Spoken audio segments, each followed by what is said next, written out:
Hi friends, how are we going? So this is going to be a new thing I'm going to try and do once a week in review.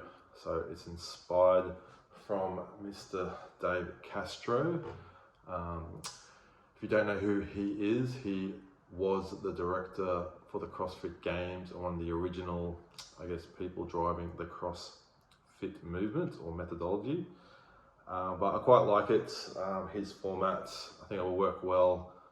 Just reviewing what I've been doing. Obviously, I own Electric Fitness, which is a gym in Burleigh Heads, or more of it's a CrossFit gym in Burleigh Heads, to be precise. So I've got a few things I'm going to go through as a week in review. The first one I'm going to go through is I had the flu pretty much for 4 to 5 weeks, starting in, what are we in now? Basically the start of June. So our last training block, so the main thing was getting prepped for Murph, which is a big workout in the CrossFit world. And I literally got sick that weekend, and we're doing Murph on Monday. And I was pretty rough. I was feeling really dehydrated, had lots of headaches. But as you do when you first sort of start getting something, you sort of brush it off and battle through. I ended up doing Murph. I felt really rough. I was actually in the red on the weight bands doing Murph, but I just did it. But I just continued to get worse and worse. Had a bit of a scratchy throat for about a month. After 3 weeks, I actually went to a doctor, and he just said, look, as they all do, just give it another week, see how you go. After another week, didn't feel any better, then went back to him and got some antibiotics, and then that pretty much cleared it up. Then I got a bit nauseous for about another week. I think the bug went down into my stomach. So last week, so I trained not that much through that week. I do track things on the Whoop, which is it's sort of like a heart rate tracker, resting heart rate, HRV. Gives you a score on how much strain you're putting on your body and how you're recovering. Also, it's really good for sleep, pretty accurate on how your sleep's going with REM and deep sleep, and just if you're getting enough. You actually really do find out a lot about those sort of metrics and start to help tweak your own life. I've definitely improved my sleep hygiene over the last probably 2 years, and I can sort of wake up knowing if I'm going to be pretty recovered or if I need more sleep. This flu really knocked me around where all my respiratory rate went off the charts. Also my HRV, which is your heart rate variability. That's from when your heart rate goes up and down as it should, but mine was staying really, really, really high. My resting heart rate went through the roof, and it was a really high baseline for about 3 weeks, and I just wasn't recovering. Yet I was sleeping quite a lot, getting lots of naps in, I still wasn't recovering. So my body was just fighting off the bug. So that was really interesting to see. The Whoop did actually show that I was not recovering from an illness. But this week I'm back feeling quite recovered, just easing myself back into training. Not going RX at all on much, just really just enjoying my training for what it is, and just slowly letting the body feel a bit of muscle soreness. So I know when you get to if you've been away for a while and you get back into it, you go really super heavy, the muscle soreness can be quite hectic. So I'm just sort of easing myself back in. So that's the first thing I'm talking about. The second thing, mentioning more stuff on the gym. So we're in a deload week in the gym, a mini deload week. We follow usually 9-week or 12-week training blocks, and in that, usually every 4 to 5 weeks, we have a deload week, more for the strength work that we do. We do weightlifting and strength pieces, and we just back that off for a week, let the body recover. The conditioning is still hectic as you want to make it. But always like the deload weeks, it does help freshen you up.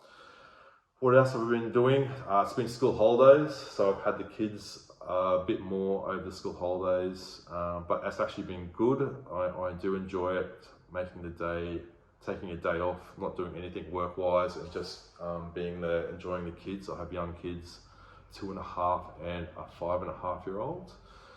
So they, just at a really fun age, but also just require you to, I guess, help them out throughout their day. They really do need you at this age.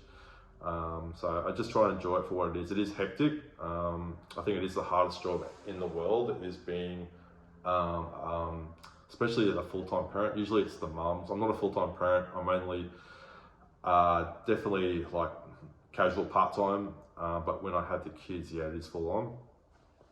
So that's school holidays. At the gym, still with the gym. We have a social coming up this weekend. The gym actually has turned 3. So the gym has actually been 3 years old. So yeah, it's been an interesting ride.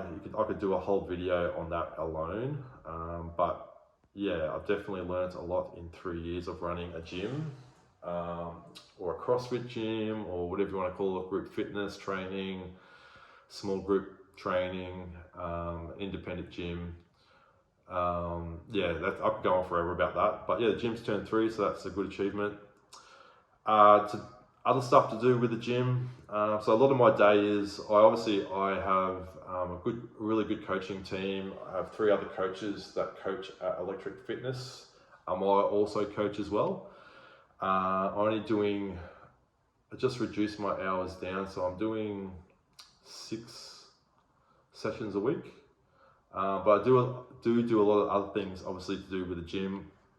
Obviously, anytime anyone inquires about the gym or actually wants to join, I take on that responsibility. So that can be really, really busy, or can actually be really, really quiet, depending on the inquiries coming in. We've had a really busy period from, I would say, November last year all the way till about winter. As soon as this flu kicked in, it has gotten a little bit quiet with new people joining. I think that's probably like a natural quiet time of the year. People joining the gym.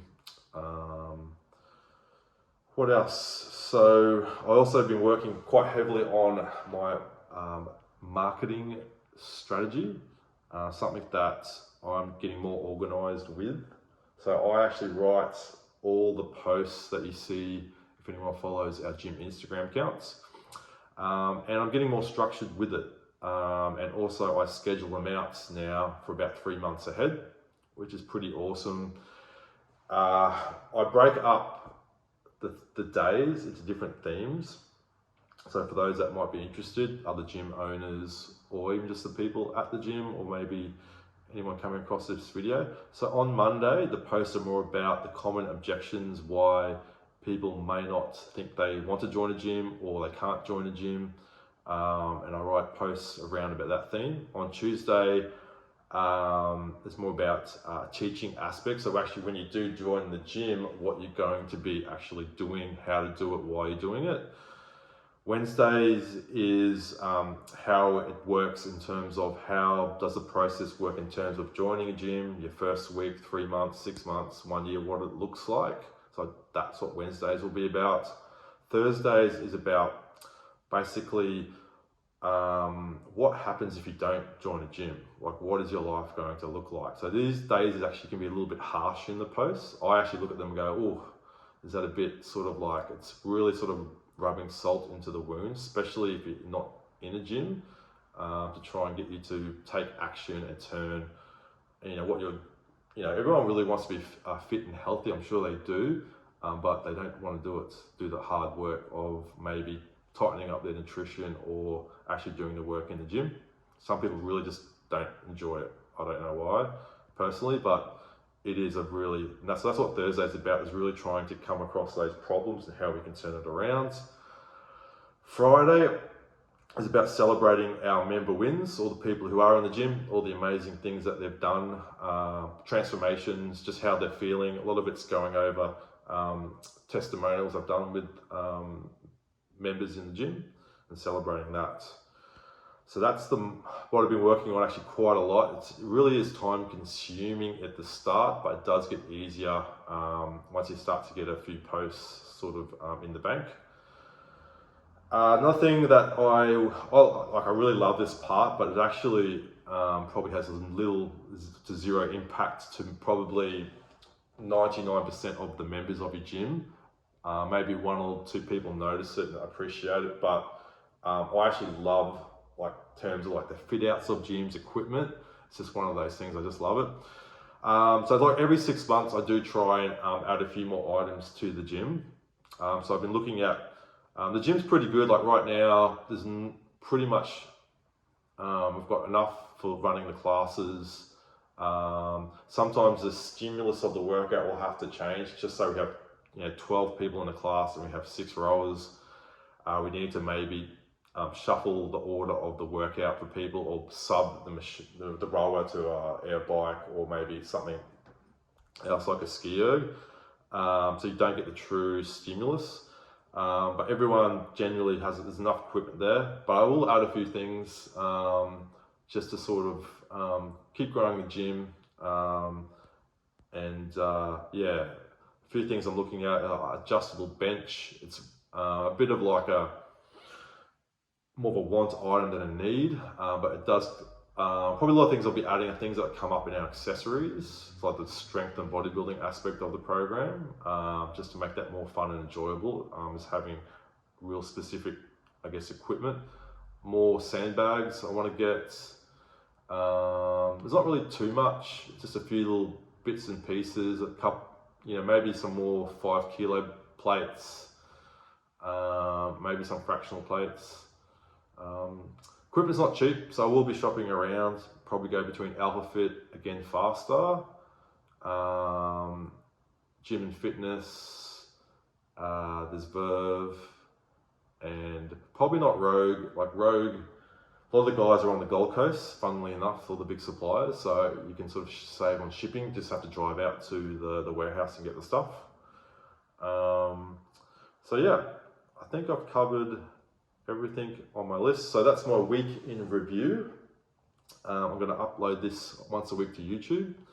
I actually used to have a YouTube channel for my old online business, and I actually got it up to 12,000 subscribers, which is pretty good. It was in a very niche space that I was working on in that space, and it did really well. And that was like 8 years ago, and yeah, YouTube is just a great place for long form content. So I'm going to try and keep doing this, so you guys can get to know me a little bit more, and yeah, I think it'll be good. All right, until next time, we'll see you next week.